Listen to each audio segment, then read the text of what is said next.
Karena Yesus mati untuk menebus dosa kita. Yesus bangkit dari kematian untuk memberikan kepada kita kemenangan. Itulah yang harus kita percaya. Kita imani, kita percaya. Dan hidup di dalam kebenaran firman-Nya. Kita taati firman Tuhan. Supaya dengan mentaati firman Tuhan, kita sudah menyiapkan tentang kehidupan kita di masa yang akan datang.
Hari ini kami dari tim PSG mengadakan kunjungan ke daerah Kapuk Penjaringan, Jakarta Barat untuk menemui jemaat yang berada di daerah sini.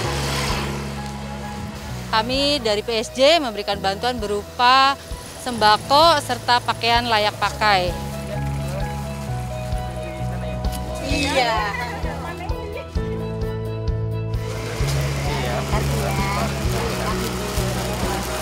Sering menyerang dia, aku perintahkan keluar dalam nama Tuhan Yesus.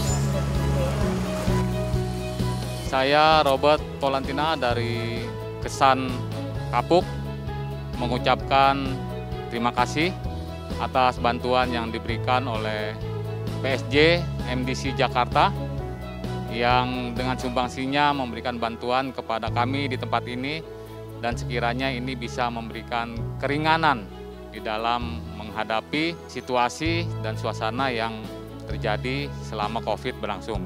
Tuhan memberkati kita semuanya. Kami mengucapkan terima kasih kepada seluruh jemaat yang telah terlibat dalam PSG.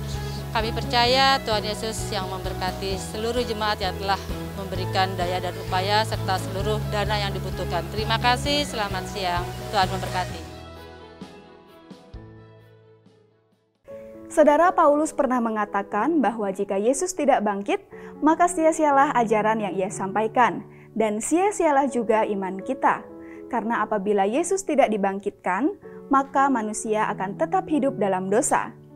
Namun bersyukurlah bahwa Yesus bangkit. Oleh karena itu, mari naikkan syukur untuk kebangkitannya dengan memuji dan menyembah Tuhan dengan segenap hati dan mendengarkan dengan seksama firman Tuhan yang akan disampaikan oleh Pendeta Lukito Budiharjo dengan tema Holy melalui ibadah online hari ini. Selamat Paskah dan salam kemenangan bagi kita semua. Haleluya! Hari ini kita memuji Tuhan, kita menyatakan kasih Allah yang begitu besar di tengah-tengah kita. Kita raya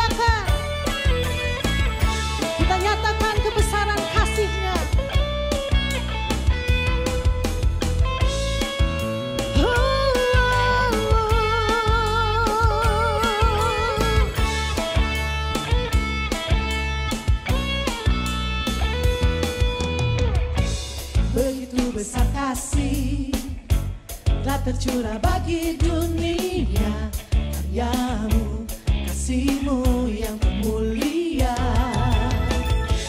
Tiada terselami, besar dan ajaib perbuatan-Mu. Kau beri hidup-Mu bagi diriku. Tiada yang seperti-Mu, Kau berkuasa selamanya. Ku puji Kau selalu. Mari bersama. Oh, betapa dalamnya, betapa lebarnya kasih setia-Mu. Oh, oh, oh, tiada bandingannya, tiada duanya, tiada seperti Kau, Yesus Tuhanku. Amin. Tiada yang dapat menandingi kasih-Mu Tuhan.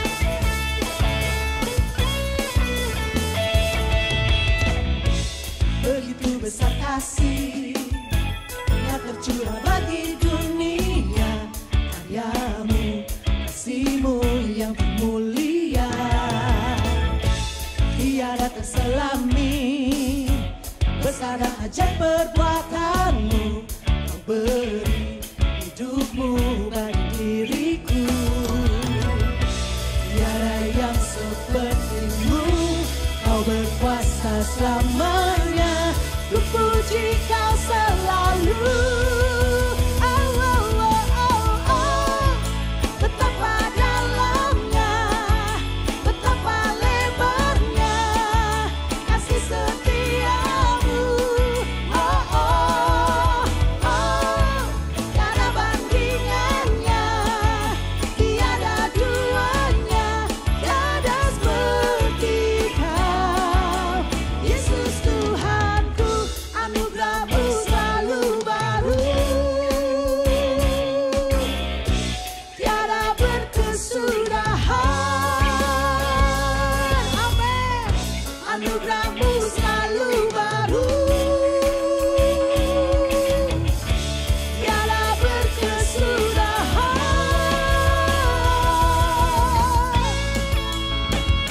Kami memuji-Mu Tuhan. Haleluya. Karena kasih Allah yang begitu besar dalam hidup kita.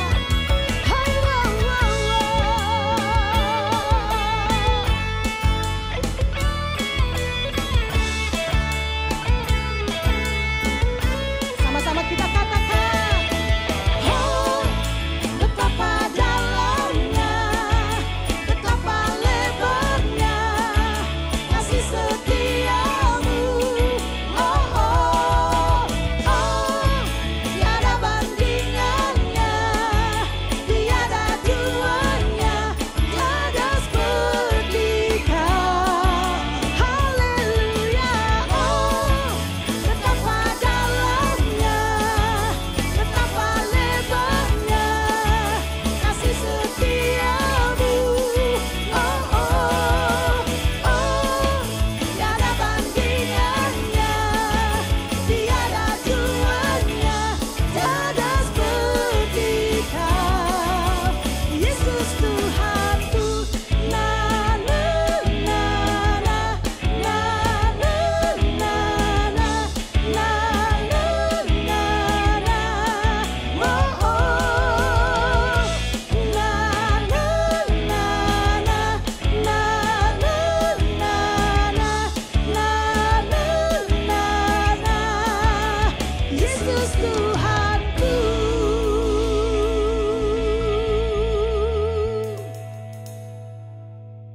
Sungguh Engkau tiada bandingnya Tuhan.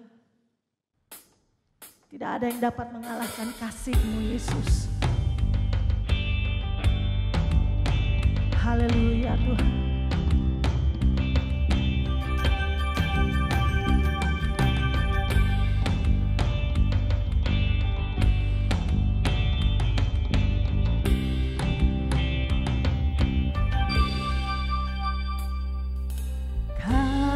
Kasih-Mu, karya-Mu nyata dalamku.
Selamat Paskah jemaat MDC yang dikasih Tuhan.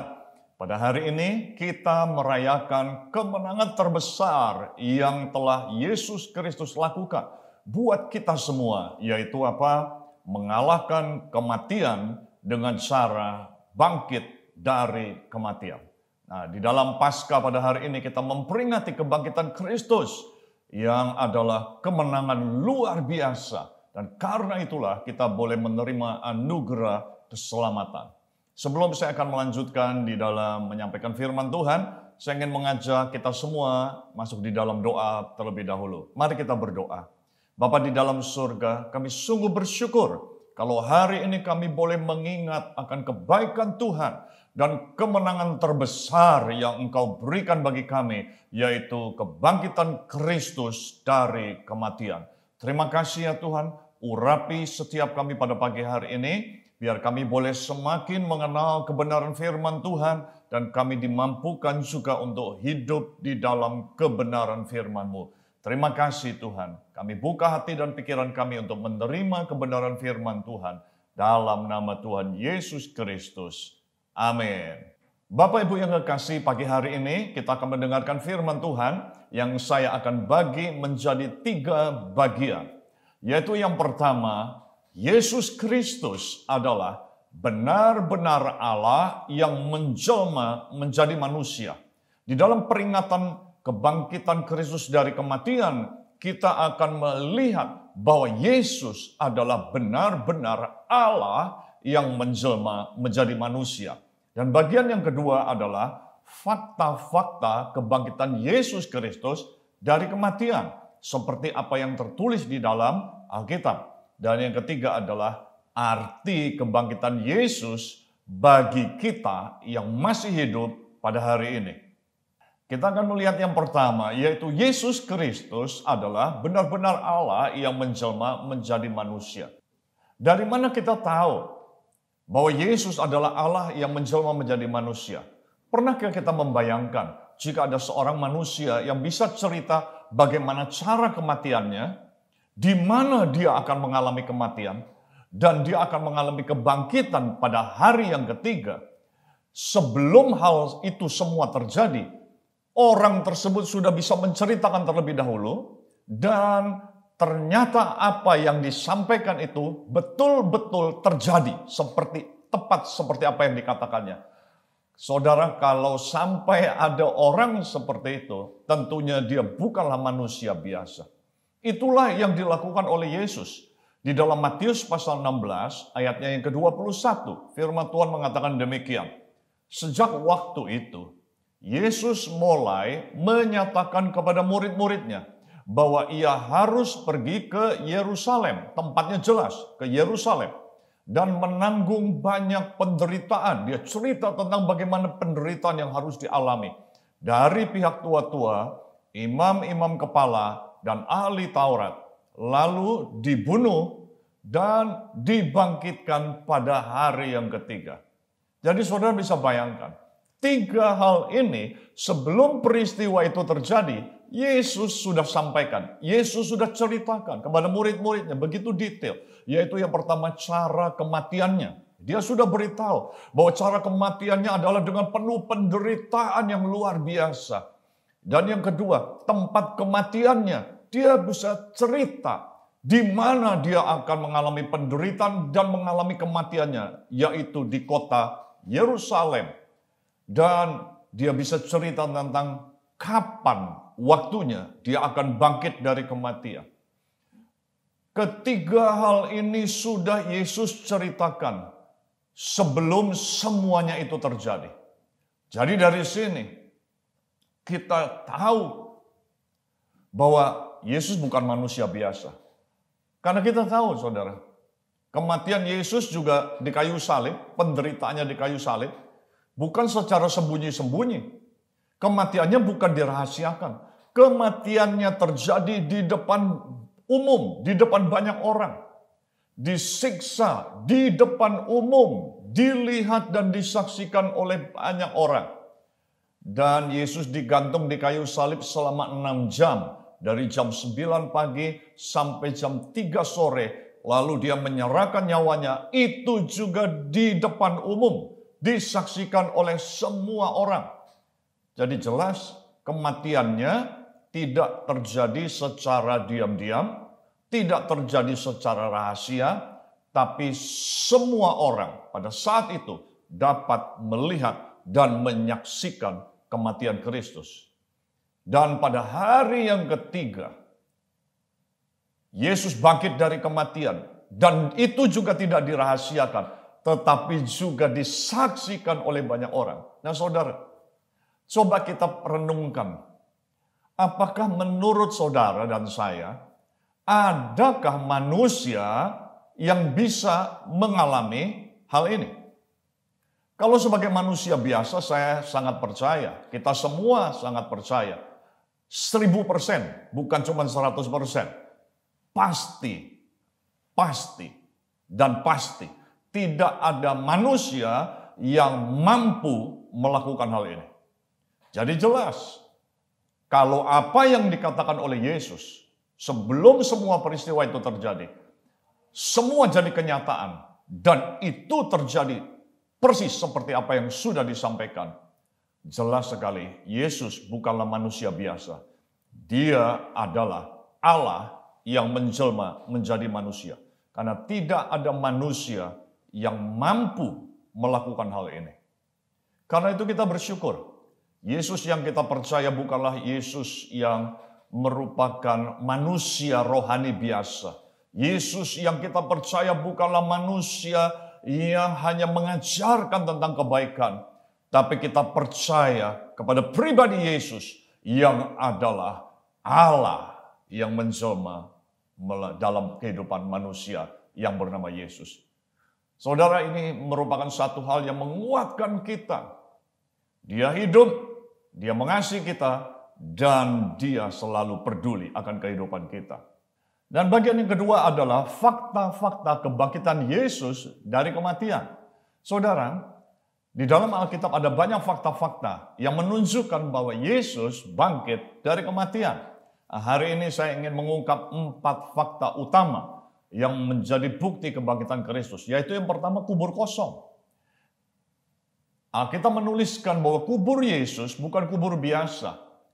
Para ahli Taurat datang kepada Pilatus meminta supaya kubur itu dijaga. Dan Pilatus mengabulkan permohonan mereka. Sehingga Pilatus memeteraikan kubur Yesus. Jadi kubur Yesus dimeteraikan dengan meterai Romawi.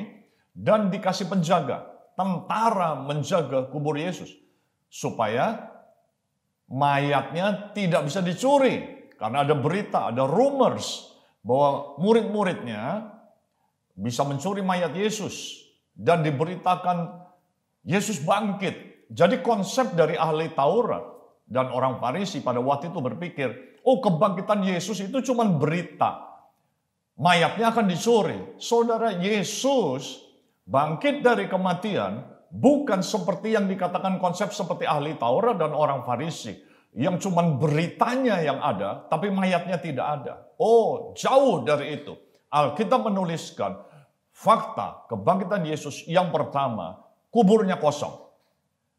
Kubur kosong menunjukkan bahwa Yesus sudah bangkit dari kematian. Ingat, kubur Yesus dimeteraikan dan dijaga oleh tentara. Tapi tentara tidak berdaya apa-apa ketika malaikat datang. Dan semua tentara itu gemetar, saudara. Dan Yesus keluar dari kubur, bangkit dari kematian. Kuburnya kosong. Yang kedua, kain kafan dan penutup kepalanya masih ada di dalam kuburan itu. Hal ini menunjukkan bahwa Yesus bangkit dari kematian dan kain kafannya dia tinggalkan di kuburan. Di dalam Wahyu Yohanes, di dalam Yohanes pasal yang ke-20 ayat yang ke-5 sampai ayat yang ke-7 dikatakan demikian. Ia menjenguk ke dalam, ia yang dimaksud adalah Yohanes, dan melihat kain kafan terletak di tanah, akan tetapi ia tidak masuk ke dalam. Maka datanglah Simon Petrus juga menyusul dia dan masuk ke dalam kubur itu. Petrus atau ia melihat kain kafan terletak di tanah, sedang kain peluh yang tadinya ada di kepala Yesus tidak terletak dekat kain kafan itu, tetapi agak di samping di tempat yang lain dan sudah tergulung. Maka masuklah juga murid yang lain, yaitu Yohanes, yang lebih dahulu sampai di kubur itu dan ia melihatnya dan percaya. Saudara, fakta yang pertama kubur kosong, fakta yang kedua kain kafan ditinggalkan Yesus di dalam kuburan, dan fakta yang ketiga adalah Yesus menampakkan diri kepada murid-muridnya. Jadi tidak seperti ahli Taurat dan orang Farisi yang mengatakan mayat Yesus dicuri dan tidak pernah ditemukan lagi. Tapi Yesus menampakkan diri kepada murid-muridnya. Berulang kali dia menampakkan diri. Yang pertama kepada Maria Magdalena. Di dalam Yohanes pasal yang ke-20 ayat 11 sampai 18. Di situ dikatakan Yesus menampakkan pertama kalinya kepada Maria Magdalena. Yang kedua dia menampakkan kepada dua orang muridnya yang dalam perjalanan menuju ke Emmaus. Bisa dibaca di dalam Markus pasal yang ke-16 ayat 12 sampai 13. Ketika dua muridnya dalam perjalanan ke kota yang bernama Emmaus, Yesus mendatangi mereka. Mereka tidak sadar pada itu adalah Yesus. Dan pada waktu mereka masuk di dalam perjamuan, ketika Yesus memecah roti, di sanalah mereka baru sadar, baru ngeh, baru tahu. Itu guru, rabi. Dan pada saat itu Yesus menghilang dari hadapan mereka. Dan yang ketiga adalah ketika murid-murid kumpul. Di dalam Yohanes pasal yang ke-20 ayat 19 sampai 25 dikatakan demikian. Ketika hari sudah malam, pada hari pertama minggu itu berkumpullah murid-murid Yesus di suatu tempat dengan pintu-pintu yang terkunci karena mereka takut kepada orang-orang Yahudi. Jadi murid-murid itu ketakutan, saudara, pada waktu mereka melihat guru mereka yang penuh kuasa akhirnya mati di kayu salib dan dikuburkan. Murid-murid ketakutan. Pada waktu itu datanglah Yesus dan berdiri tengah-tengah mereka dan berkata, damai sejahtera bagi kamu. Dan sesudah berkata demikian, ia menunjukkan tangannya dan lambungnya kepada mereka. Murid-murid itu bersukacita ketika mereka melihat Tuhan. Kata Yesus sekali lagi, damai sejahtera bagi kamu. Sama seperti Bapa mengutus aku, demikian juga sekarang aku mengutus kamu. Dan sesudah berkata demikian, ia mengembusi mereka dan berkata, terimalah Roh Kudus. Ayat 23, jikalau kamu mengampuni dosa orang, dosanya diampuni. Dan jikalau kamu menyatakan dosa orang tetap ada, dosanya tetap ada. Ayat 24, tetapi Thomas, seorang dari ke-12 murid itu, yang disebut Didimus, tidak ada bersama-sama mereka ketika Yesus datang ke situ. Jadi pada waktu Yesus menampakkan diri kepada murid-muridnya, pada saat itu Thomas tidak ada. Tapi ayat yang ke-26 dikatakan 8 hari kemudian. Jadi 1 minggu setelah itu. 8 hari kemudian. Ketika murid-murid Yesus berada kembali dalam rumah itu. Dan kali ini Thomas bersama-sama dengan mereka. Sementara pintu-pintu terkunci.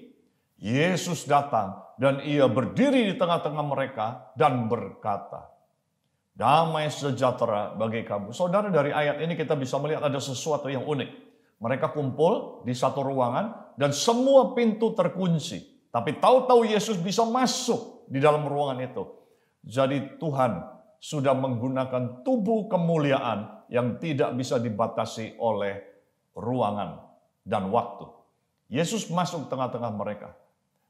Tapi menarik, ayat 27 Yesus mengatakan, kemudian ia berkata kepada Thomas, taruhlah jarimu di sini dan lihatlah tanganku, ulurkanlah tanganmu dan cucukkanlah ke dalam lambungku dan jangan engkau tidak percaya lagi, melainkan percayalah. Saudara, pada waktu pintu semua terkunci, Yesus bisa masuk, menembus tembok. Tapi pada waktu dia menyatakan kepada Thomas, cucukkan jarimu ke dalam lubang yang ada di telapak tangannya dan ke dalam lambungku. Jadi Yesus bukan hanya dalam bentuk roh, tapi jelas dia punya tubuh, punya fisik, tapi tidak dibatasi oleh tembok. Saudara, inilah tubuh kemuliaan. Ini adalah bukti yang ketiga. Yesus menampakkan diri kepada murid-muridnya. Yang tanpa Thomas, Yesus menampakkan diri kepada murid-muridnya. Di mana Thomas ada. Dan yang terakhir dalam 1 Korintus pasal 15 ayat yang ke-6. Dinyatakan bahwa Yesus menampakkan diri kepada lebih dari 500 orang sekaligus. Jadi jelas bahwa kebangkitan Yesus bukan cuma berita biasa tanpa bukti. Tapi Yesus membuktikan kebangkitannya dari kematian dengan menyatakan dirinya dan dia menampakkan kepada murid-muridnya, kepada orang banyak pada zaman itu. Dan bukti yang keempat adalah Yesus menampakkan diri selama 40 hari. Bukan cuma 1 hari, bukan cuma 1 kali, bukan cuma 2 kali, tapi menampakkan diri selama 40 hari. Durasi yang panjang, 1 bulan lebih Yesus menampakkan diri. Jadi jelas saudara, kebangkitan Yesus bukan cuma berita kosong, bukan cuma kata orang, tetapi fakta menyatakan bahwa Yesus bangkit. Dan selama 40 hari apa yang dia lakukan? Di dalam Lukas pasal 24 ayat 41-43, Yesus makan. Yesus sampai mengatakan kepada muridnya, adakah ikan padamu? Dan dia makan di depan semua murid-muridnya. Saudara, kalau Yesus hanya dalam bentuk roh, tidak ada bentuk fisik jasmaninya, maka ketika dia makan, maka semua makanan yang masuk itu akan kelihatan. Tetapi Yesus hadir di dalam bentuk fisik, sehingga ikan yang dia makan itu tidak kelihatan. Sama seperti saudara saya, kita makan dan tidak kelihatan. Saudara, sekali lagi, fakta menuliskan Yesus bangkit dari kematian bukan hoax, bukan berita biasa, tapi itu adalah fakta, kenyataan, realitas. Dan bagian yang ketiga, lalu kalau kita sudah melihat yang pertama dan yang kedua, Yesus adalah benar-benar Allah yang menjelma menjadi manusia. Yang kedua, fakta menunjukkan bahwa Yesus bangkit dari kematian. Yang ketiga, apa artinya kebangkitan Yesus buat kita? Di dalam 1 Korintus pasal 15 ayat 13 dan 16, 2 ayat ini yang harus menjadi perhatian kita. Di dalam pasal yang ke-15 ayat yang ke-13 dikatakan demikian. Kalau tidak ada kebangkitan orang mati, maka Kristus juga tidak dibangkitkan. Ayat yang ke-16 mengatakan demikian. Sebab jika benar orang mati tidak dibangkitkan, maka Kristus juga tidak dibangkitkan. Saudara perhatikan ayat ini. Dikatakan demikian, jika tidak ada kebangkitan orang mati, maka Kristus juga tidak dibangkitkan.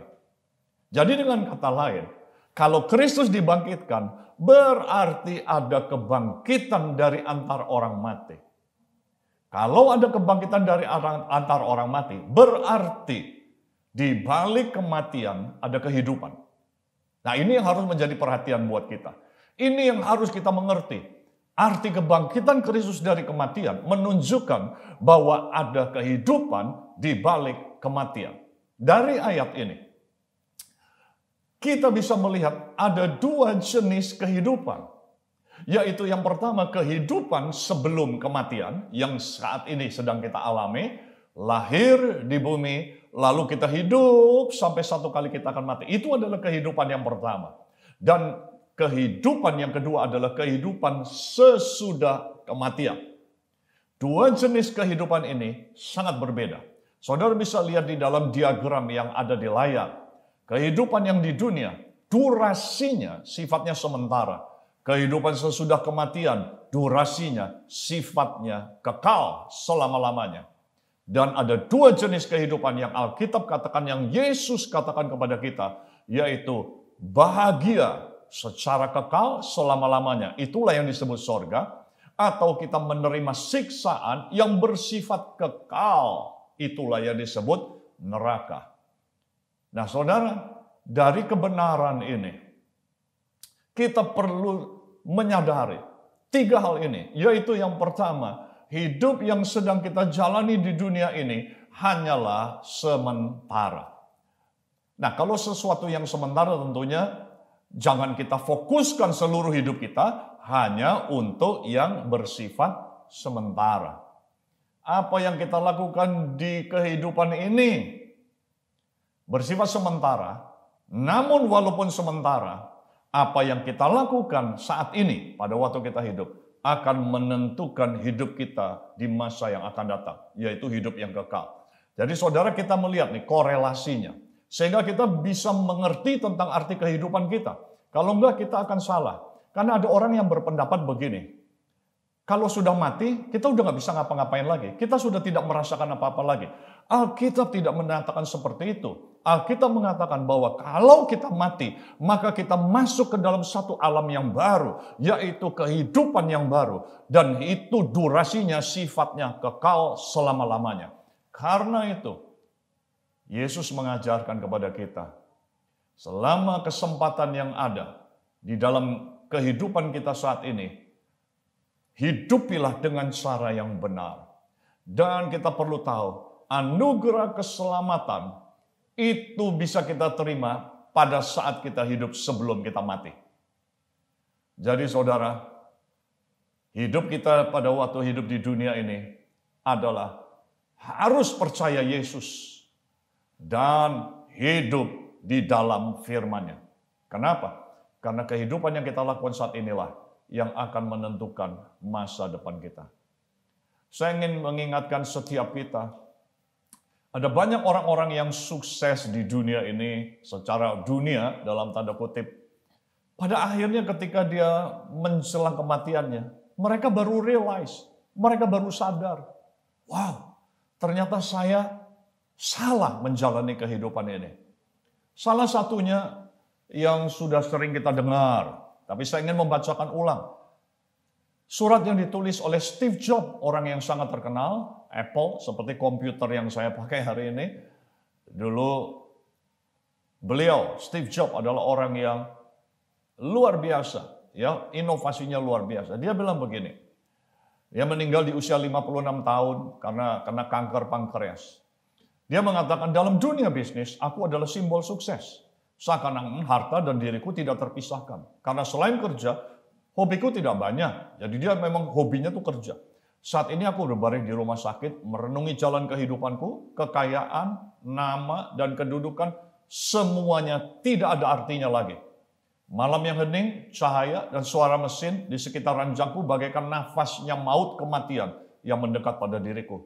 Sekarang aku mengerti, seseorang asal memiliki harta secukupnya, untuk digunakan dirinya saja, itu sudah cukup. Mengejar kekayaan tanpa batas, itu bagai monster yang mengerikan. Tuhan memberikan kita organ-organ perasa, agar kita bisa merasakan cinta kasih yang terpendam dalam hati kita yang paling dalam.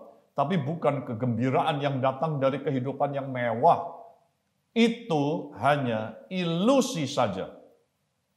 Harta kekayaan yang aku peroleh saat aku hidup, tidak mungkin bisa aku bawa pergi.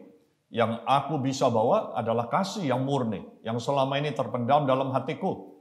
Hanya cinta kasih itulah yang bisa memberiku kekuatan dan terang. Ranjang apa yang termahal di dunia? Ranjang orang sakit.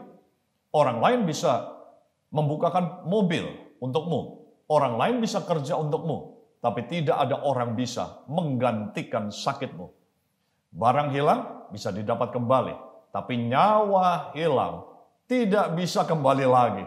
Saat kamu masuk ke ruang operasi, kamu baru sadar bahwa kesehatan itu betapa berharganya. Kita berjalan di jalan kehidupan ini dengan jalannya waktu. Suatu saat akan sampai tujuan. Bagaikan panggung pentas. Tirai panggung akan tertutup. Pentas telah berakhir. Yang patut kita hargai dan sayangi adalah hubungan kasih antar keluarga, cinta akan suami istri, dan juga kasih persahabatan antar teman. Steve Jobs. Saudara, banyak orang yang secara manusia, ukuran manusia, sukses. Tapi menjelang akhir hidupnya, mereka baru menyadari bahwa mereka keliru dalam menjalani hidupnya. Karena itu buat setiap kita, kematian dan kebangkitan Kristus menjadi peringatan buat kita. Jangan pernah kita mengisi kehidupan ini dengan cara yang salah. Menghabiskan seluruh energi kita hanya untuk yang bersifat sementara. Tapi persiapkanlah di dalam kehidupan kita untuk mempersiapkan kehidupan masa depan yang akan datang. Dengan menerima anugerah keselamatan di dalam Yesus Kristus. Karena Yesus mati untuk menebus dosa kita. Yesus bangkit dari kematian untuk memberikan kepada kita kemenangan. Itulah yang harus kita percaya. Kita imani, kita percaya. Dan hidup di dalam kebenaran firman-Nya. Kita taati firman Tuhan, supaya dengan mentaati firman Tuhan, kita sudah menyiapkan tentang kehidupan kita di masa yang akan datang. Dan yang kedua adalah kematian bukan akhir segala-galanya. Rasul Paulus mengatakan di dalam 1 Korintus pasal 15 ayat 32, dia bilang begini, jika orang mati tidak dibangkitkan, maka marilah kita makan dan minum, sebab besok kita mati. Paulus bilang, buat apa aku susah-susah? Kalau memang tidak ada kebangkitan orang mati, ayo kita bersenang-senang saja. Itulah seringkali orang pikir, ayo kita bersenang-senang saja. Tidak. Bahwa di balik kematian ada kehidupan. Karena itu bagian kita bukan bersenang-senang dalam hidup yang sementara, tapi kita serius menyiapkan kehidupan kita untuk yang masa datang. Banyak orang kehidupan di dalam masa pandemi ini ketika menghadapi masalah, dia mau lari dari masalahnya dengan cara membunuh diri.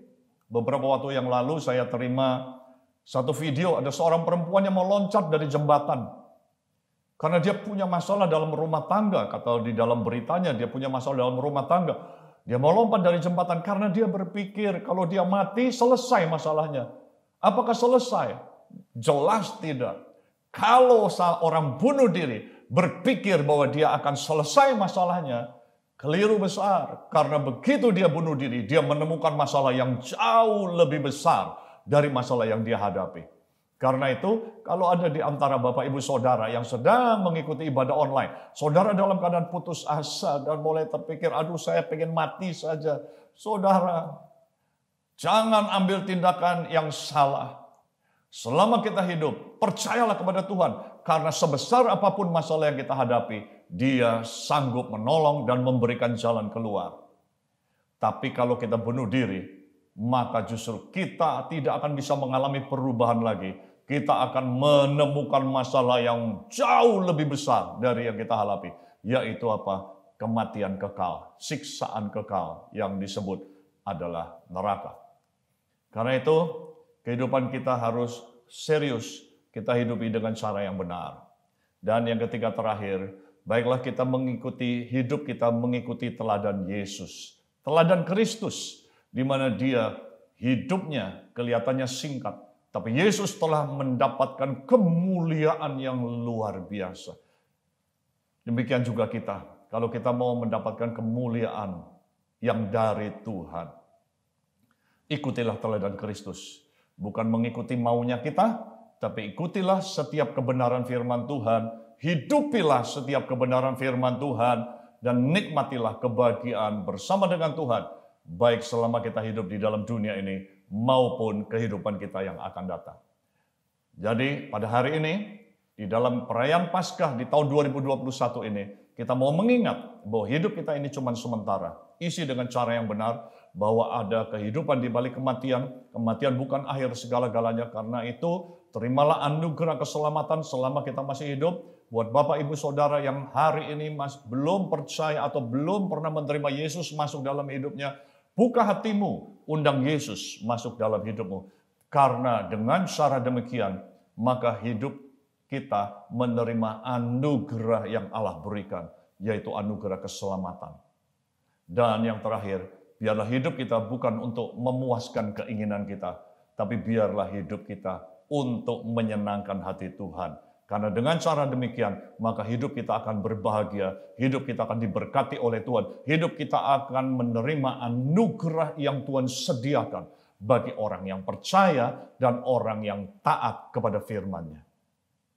Bapak Ibu Saudara, mari kita akhiri di dalam doa dan kita menyerahkan hidup kita ke dalam tangan Tuhan. Biarlah Tuhan yang memimpin kehidupan kita senantiasa. Bapa di dalam surga, kami mengucap syukur untuk firman-Mu pada hari ini, mengingatkan kami bahwa hidup ini cuma sementara. Kami tidak perlu takut menghadapi apapun juga, tapi kami percaya Tuhan, Engkau selalu menyertai kami. Engkau memberikan kekuatan, Engkau memberikan pertolongan bagi kami. Kami juga tidak mau terlena dengan kehidupan yang sementara ini sehingga kami melupakan kehidupan yang akan datang. Tapi kami mau memanfaatkan waktu yang ada yang sangat berharga ini dengan cara yang benar. Terima kasih Tuhan. Kebenaran firman-Mu biar Tuhan meteraikan dalam hati dan pikiran kami. Dan biarlah hidup kami senantiasa boleh berkenan di mata Tuhan. Dalam nama Tuhan Yesus, Kau berkati setiap jemaat-Mu. Haleluya. Amin. Saya percaya firman Tuhan dalam ibadah Paskah hari ini menguatkan kita bangkit sebagai pemenang untuk hidup di dalam kekudusan. Amin. Dan sebelum kita mengakhiri ibadah hari ini, kita akan memberikan persembahan. Persembahan dapat ditransfer ke nomor rekening atau QR Code yang tertera di layar. Mari kita berdoa untuk persembahan, berdoa untuk jemaat, dan berdoa buat bangsa dan negara. Mari kita berdoa. Tuhan, kami mengucap syukur buat hari ini, hari di mana kami memperingati Paskah yang membawa kemenangan buat setiap kami. Dan kami percaya Tuhan, hidup kami semakin diberkati. Dan kami berdoa, mengucap syukur buat persembahan yang kami berikan pada hari ini. Biarlah kiranya persembahan kami menyenangkan hati Tuhan. Tuhan, kami berdoa juga buat setiap jemaat Tuhan. Apapun kondisi mereka, kiranya Tuhan mau memberkati mereka. Yang sakit Tuhan sembuhkan, yang lemah Tuhan berikan kekuatan buat mereka. Dan Tuhan, kami berdoa juga buat bangsa ini, biar bangsa ini boleh keluar dari COVID-19. Dan kami percaya Tuhan memberikan pertolongan buat pemerintahan kami. Terima kasih Tuhan, biarlah kasih dan anugerah Tuhan membawa bangsa ini mengalami kemenangan demi kemenangan.